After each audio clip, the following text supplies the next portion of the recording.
Morning English classes 64 में स्वागत है। जैसा कि हमने पहले वीडियो भेजा था, पहले मैंने डिग्री ऑफ कंपैरिजन के बारे में बताया था। पार्टिव डिग्री, सुपरलेटिव डिग्री और कंपैरेटिव, ऑल पूरी डिग्रीज का मैंने डेफिनेशन दिया था। इसके बाद पार्टिव डिग्री का ट्रांसलेशन लगाने का तरीका, इसके बाद मैंने कंपैरेटिव डिग्री का ट्रांसलेशन लगाने का तरीका बताया। अब हम आज आपको सुपरलेटिव डिग्री का तरीका बताएंगे और बहुत ही बेस्ट, बहुत ईजी तरीका बताएंगे। मतलब मैं आशा करता हूं कि अगली वीडियोस आपको बहुत ही पसंद आई। आपने लाइक भी किया था, चैनल को सब्सक्राइब भी किया था, तो ईजी भी देख लीजिए। इसकी सबसे पहले पहचान मैं हमेशा लिखता हूं और मैं पहले ही पहचान लिख दिया हूं ताकि आपको कोई प्रॉब्लम ना हो और ये ज़्यादा वीडियो लॉन्ग ना हो।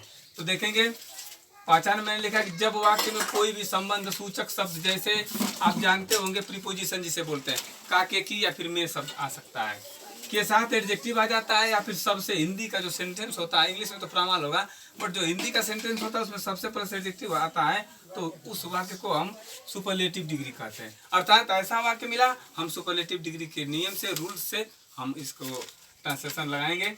अब देखेंगे ट्रांसलेशन लेने की विधि मैंने लिख दिया। यदि वाक्य में संबंध सूचक शब्द जो मैंने ऊपर लिखा था, का, के, की या फिर में, प्लस एडजेक्टिव आता हो या फिर इसे छोड़ करके सबसे प्लस एडजेक्टिव आता हो, तो निम्न स्ट्रक्चर का प्रयोग करते हैं। देखते हैं, जैसे मैंने लिखा का यस सब्जेक्ट हुआ, हेल्पिंग वर्ब, यदि नेगेटिव हो तो नॉट कर देंगे, नहीं है तो मतलब नॉट नहीं करेंगे। अब या तो फिर वन ऑफ द कर दीजिए या फिर केवल द कर दीजिए, और इसके बाद आपका एडजेक्टिव सुपरलेटिव डिग्री होना चाहिए, इसके बाद प्लस कॉम्प्लीमेंट। ओके, अब हम अगला ट्रांसलेशन देखते हैं। हम देखेंगे पहला एग्जाम्पल हमारा है, जैसे मैंने लिख दिया कि अशोक भारत का महान राजा था। ठीक, या फिर इसी सेंटेंस को मैं लिख दूं आर करके कि अशोक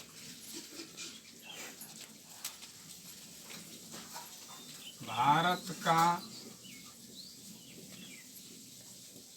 सबसे महान राजा। ओके, सबसे पहले मैं सब्जेक्ट लिखूंगा। सब्जेक्ट हमारा है अशोक। सबसे पहले मैं लिखूंगा अशोक। हेल्पिंग वर्ब यहाँ पर फर्स्ट वाज लगेगा, वाज, इसके बाद नॉट। यदि नेगेटिव में तो बताया कि नेगेटिव सेंटेंस हो तो नॉट करेंगे, अगर नेगेटिव में तो छोड़ दीजिए। अब आप चले जाइए वन ऑफ द या फिर द, दोनों में से कोई ये लिख सकते हैं, तो वन ऑफ द हो गया। इसके बाद एडजेक्टिव सुपरलेटिव डिग्री में एडजेक्टिव क्या है, महान, इसका सुपरलेटिव डिग्री होगा ग्रेटेस्ट। इसके बाद हमारा क्या होगा, कॉम्प्लीमेंट, यानी कि जो बचा उसे मैं लिख दूंगा। भारत का ग्रेटेस्ट, भारत का महान राजा, ग्रेटेस्ट किंग, इसके बाद भारत का ऑफ इंडिया। ठीक, अब इसमें देखेंगे जो मैंने प्रीपोजिशन बताया था आगे, इसमें दे दिया। तो अगर इसको, इस दोनों को न मैं लिखूं, अगले तो अशोक सबसे महान राजा था, तो हो जाएगा Ashok was one of the greatest king. Okay, दूसरा एग्जांपल एक नेगेटिव वाला मैं बता देता हूँ। सूरज कक्षा में सबसे अच्छा लड़का नहीं। यहाँ पर देखिए नेगेटिव की बात आ गई। सबसे पहले मैं सब्जेक्ट लिखूंगा। सब्जेक्ट हो जाएगा आपका सूरज। अभी जे मार वाजवेयर में देखेंगे इज लगेगा, इज नेगेटिव है, नॉट कर देंगे, इज नॉट। अब या तो वन ऑफ द कर दीजिए चाहे ओनली द, मैं द कर देता हूँ।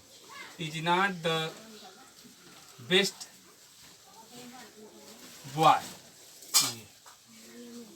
Boy in the class.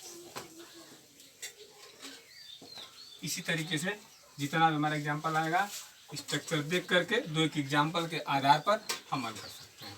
यदि इसके बावजूद अगर आपको समझ में नहीं आता है तो प्लीज़ कमेंट बॉक्स में आप अपने प्रॉब्लम को लिख दीजिए, सर मुझे ये प्रॉब्लम है, जो भी है। ओके।